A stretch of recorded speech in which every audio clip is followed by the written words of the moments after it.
আপনার স্ত্রীর সাথে আপনি কয় ঘন্টা থাকতে পারেন? What do you mean? What is this? আমি কানতাম, ছাড়তো না। বলে কি বলবো, পাও ধরতাম আর ছাড়তো না আমারে, বলতো তোরই করতে হইব।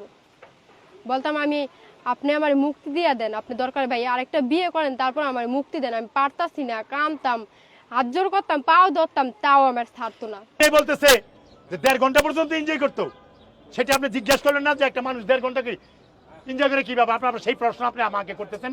আপনি কি মানুষ? আপনারা যে বলেন মেয়ে যা বলছে, আপনারা মেয়ে কি প্রশ্ন করছিলেন? মেয়ে তো একটা সেটা প্রমাণ পাইছি। এই ছেলেটাকে দিয়ে আমি একদিন মেয়েটাকে পাঠাইছিলাম মার্কেট করতে।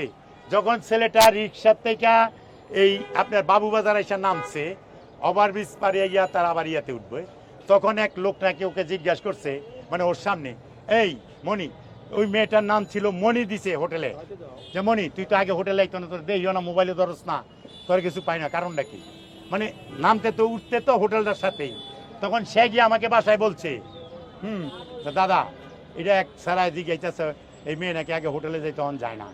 তখন আমি জিজ্ঞাসি ওখানে কোন হোটেল আছে, তখন আমি ওই হোটেলটা গিয়া বার করছি। হোটেলের নাম কি? হোটেলের নাম হইলো আপনার বিবারিয়া। এটা কোন জায়গা? এটা হলো গোলাম বাজার, আর গোলাম বাজার বাবুবাজার, বাবুবাজার। বাবুবাজার। তখন আমি হোটেলে গিয়ে আমি ছবি দেখাইছিলাম, ওর ভাই ছিল আমার সাথে, সব এই যে ওর ভাই রাসেল। আমি বলছিলাম ভাই একটু আসেন, বিয়ার পরের ঘটনা এটা। তখন ওর ভাই আমার সাথে গেছে, তখন আমি বলছিলাম যে ভাইয়া এই মেয়েটা চিনেন কিনা?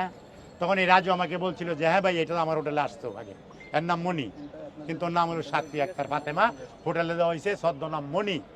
সে মুগ্ধা আমাকে এই কথাটা বলছে, এবং পরবর্তীতে